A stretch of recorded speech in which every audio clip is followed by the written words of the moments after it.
Idli, dosa, chapati, rice in case ఎప్పుడైనా రైస్‌లోకి side డిష్‌గా కావాలన్నా, ఎప్పుడైనా కూర తగ్గినా గానీ, అన్ని విధాలుగా ఉపయోగపడిద్ది.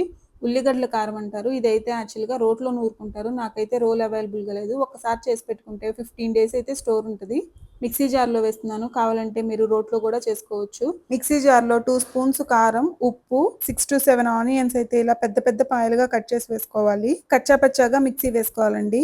2 మినిట్స్ అయితే సరిపోతుంది. నాదైతే కొంచెం ఫైన్ పేస్టే అయింది. నా మిక్సీ బాగా సూపర్ ఫాస్ట్ అని చెప్పాలి. దీన్నైతే తాలింపు పెట్టుకోవటానికి ఆయిల్ వేసుకోవాలి. ఆయిల్ కొంచెం ఎక్కువ పట్టిద్ది దీనికైతే. పోపు దినుసులన్నీ వేసుకొని, మిక్సీ చేసి పెట్టుకుంది కూడా వేసేసుకొని బాగా కలుపుకోవాలి. ఎంతంటే ఆయిల్ సెపరేట్ అయ్యేంత వేసుకోవాలి. కలపెట్టుకుంటూ ఉండాలి చాలా ఫ్రీక్వెంట్‌గా. ఒక ఇంగ్రీడియెంట్ వేయటం అయితే మర్చిపోయాను. అదైతే కరివేపాకు. మీకుంటే గనుక వేసుకోండి. ఈ కలర్‌లోకొస్తదండి.